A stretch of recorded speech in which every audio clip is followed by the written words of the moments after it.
Hi, this is the Forest Daughter, and I wanted to tell you and explain to you how I curate a selection of digital artwork for journals I'm working on. It's the most fun part of the whole deal, if you ask me. The sun's going in and out today, so the colors may change a little on this, but hang with me. I think it's interesting. I will try to tell you whose artwork I'm using in each of these spreads. This wonderful set here is by Sandy Rose Digi Art. It's called Forest Digital Junk Journal Prints. And what I like about these is that they look like old masters paintings that have aged a little bit. The greens are a little darker. The golden sunlight in the late afternoon is a little more golden. So to me, they feel like old masters paintings. And this is a kit that started my journey on this dual journal set I'm making. So this kit, the set of books I'm making, is going to be called Wood's Edge. And I don't know if you know this, but if you're hunting digitals on Etsy, you can pile them all together and look on them if you make a collection of favorites. So you start window shopping, and I found these images. You tag the little heart button on the image of the item you're interested in, and it'll ask you if you want to make a collection. And I made one for Wood's Edge. And then I just window shopped hours and hours and thousands of images and kept putting hearts by the ones that I thought would be fun together. And I didn't want matchy-matchy, so some of these are quite different, but I still think they work together well. So if you hang on a second, I'll grab you some of the next set.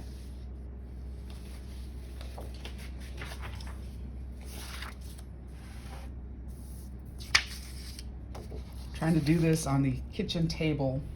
I'm not very graceful. I don't know how to edit. Unfortunately, I'm working on that. And I printed these out on ivory. Some just regular ivory copy paper, and some of them on cardstock. These also had a feeling of old masters paintings, almost like you'd see in England for fox hunt prints. And I really wanted to add these. They're not as yellow, not as golden, a bit more green. And most of these are from 20 Forest Ephemera by Giraffe Creative. They are a lighter vintage feel, so I'll be working some of these in as well. You'll see some of these kits start to blur together, and if I get these mixed up, I apologize. But I just wanted you to have a feel for what I'll be working with. So the dark trees that I showed you first, I'm going to make as the center folds. I'm thinking about maybe 10 signatures split between 2 journals. So it'll be 5 signatures each. You notice these are also old looking forests, but they have black or silhouette work, which jumps them into another feeling to me that I wanted to add into the mix. I know I have a couple more here.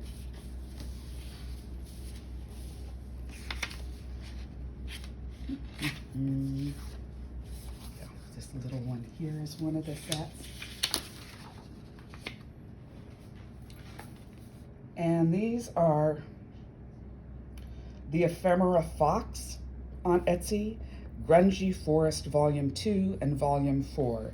So I didn't print out, obviously, all of the images from these sets, just the ones that I wanted to start with. And I download them in an email to Print and Go, which is FedEx office, and then go and print them out at my local FedEx office store. They're not cheap. With tax here in Champaign, Illinois, they run anywhere from 72 to 78 cents a copy. But they got brand new copiers, and the colors are divine, so it is what it is. So these have a little bit of a gothic feel with pieces of black worked in, but similar enough to the last artwork that they'll work together. Just a different feeling. I like this gothic window. So I printed some out. The nice thing about the new printers is they'll let you print horizontally or vertically and size to fit. So these have all had the white edges cut off because modern copiers need an edge to pull the paper through the machine with, so they do not print edge to edge with the bleed.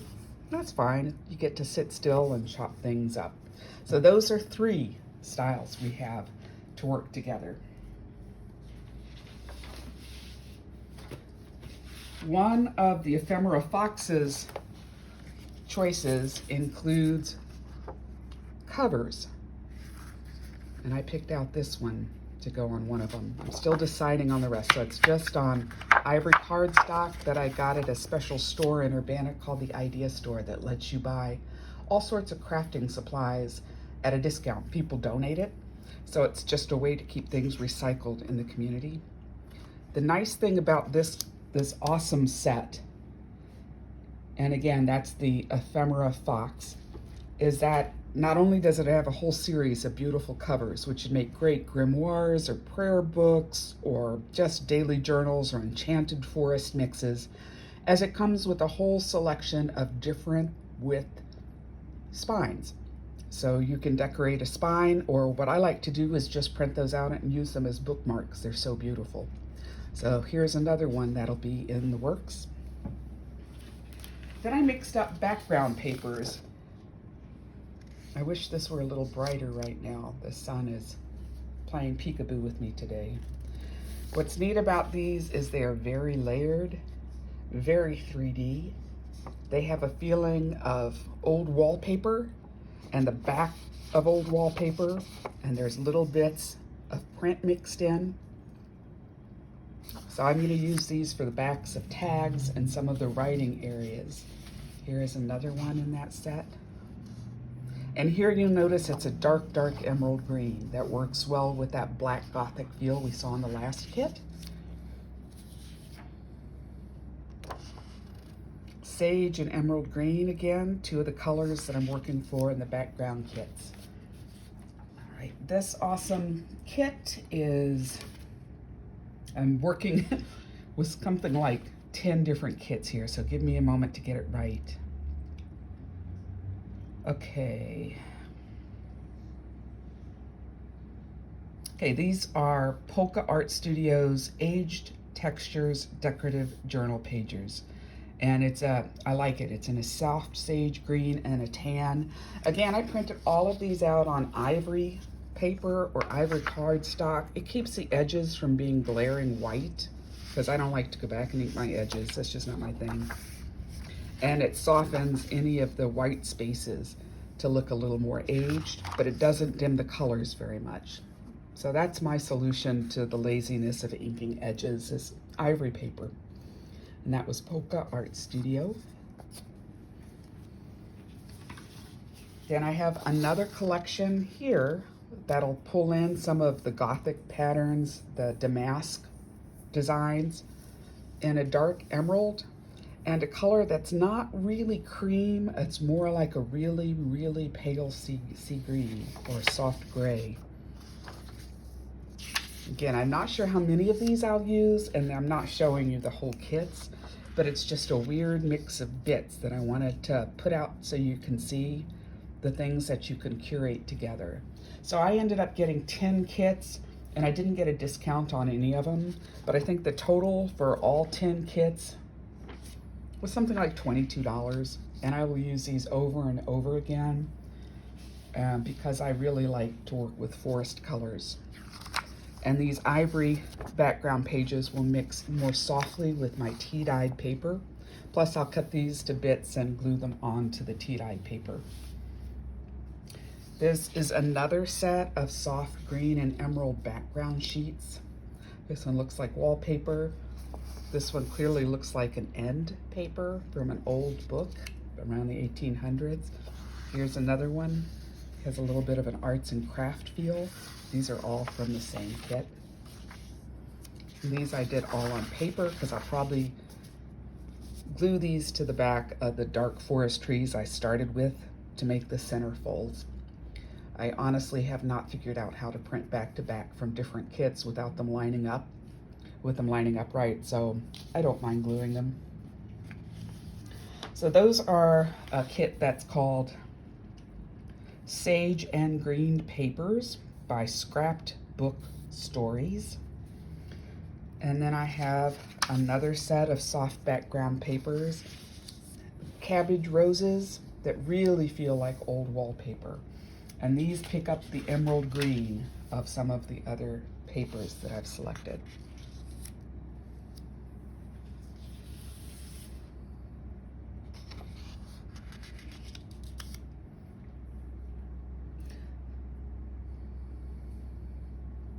Okay, this is called Sage and Emerald Dreamy Vintage Floral. All the titles sound alike, but I'll write them in the description for this video. So Sage and Emerald Dreamy Vintage Floral is by Ginger Journals. So we've got 3 different kinds of trees and 3 different kinds of backgrounds. And then I'm mixing a little bit of fun witch in. These images have some of the dark emerald, but instead of the soft sage, they're going a little bit more of, not quite an olive, but a little bit more of a yellow green instead of a blue green. It pulls in some of the colors from the earlier trees. And this one is from Retro Fantasy Company. It's called The Green Witch Book of Shadows. I printed some of it on paper, again, all ivory.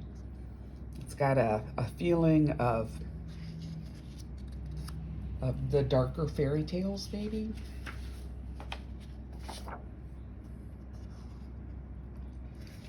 And both the kit that has the cabbage roses and the witch kit came with a lot of ephemera.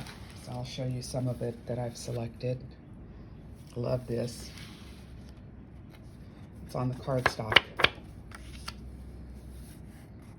So I've done some of these as postcard size. They actually came as 2 of these together, and I just cut them apart. Oops, here's another one. Lots of little pieces of ephemera, more of the cardstock size. I'll be tucking those into pockets, stapling them to sheets. Here's a woman working with herbs, but it's kind of mysterious because you do not see her full face. An envelope, another set of hands working with herbs.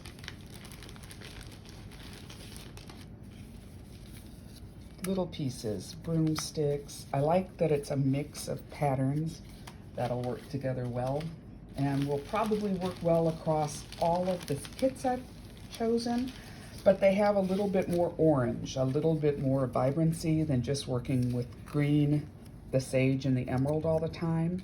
So we're pulling in some of the golds from the first trees, that golden sunlight, tiny mushrooms, little tiny pieces of what can be used as washi tape, tags. I really like this kit. It's a nice mix, and they all read well together. Little tiny witch. Whoops, I didn't focus there for you. Some bugs. Another bug. And then the kit that had the soft cabbage roses came with a ton of different size tags. So I may be gluing some of these back to back. I thought maybe the little tiny ones I'll glue back to back, or maybe glue onto cardboard and string them on ribbon and make a tassel for one or both of the books. I haven't decided yet. It's a lot of stuff to think about. So it's just a good mix of size tags. It gives you an idea of what I'm working with here. So far we've seen witches and cabbage roses. We've seen a little bit of Gothic detail on some old soft forest paintings. We've seen some slightly lighter colored forest looking paintings, and then some old masters looking paintings. We've got cabbage roses, soft in paper backgrounds. Just a lot of neat stuff to work with. So this is how I start. I literally start a collection on Etsy. Again, this is the first piece I started with, were these old masters looking trees, and just hit that little tiny heart and type, or hit the button that you want to add it to your collection, name your collection, And then you can open your collection and see all the pieces that you've chosen to work together. And because they're next to each other on the page, you can get a better idea to compare things and select the ones you really want. And then if you want to move some to a new collection, you hit the little heart again, start a new collection. It's very easy and really pretty intuitive once you get started. So go ahead and try that, even if you're not planning to make a journal, just if you need something to do on a rainy day. Go ahead and just start a collection and see where it leads you. So I'm so glad you stuck with me today and have an idea of what I'm working with. I'll be using my ivory tea-dyed paper and some of those fancy covers. I'm going to make a twin set that can be tied together because there's enough pieces here to really decorate enough tea-dyed paper to get 5 signatures each. And because I'm using a lot of cardstock, I aim for about 8 pages per signature. That's before I fold it in half, 8 flat pages. And then thinner paper, like tea-dyed notebook paper, some tea-dyed, if I can find it. I really like old typing paper. It has a crinkly feel to it that is just divine. So that gets you started. You start. Go ahead and just type in digital, something that you're interested on Etsy, like fox, digital, ancient forest, digital, witch, digital. Be very specific. Cutesy raccoon, digital, and you will end up with enough stuff to play around with. If you like a style, hit the name of the shop that's under the item listing right at the top of each item, and it'll pull up their shop, and then you can shop to your heart's desire. So it's not scary and it's not complicated, but I thought I'd let you in. The first step of designing journals, in my case, is curating the digital artwork, and that really is fun. So I'll see you in the next steps.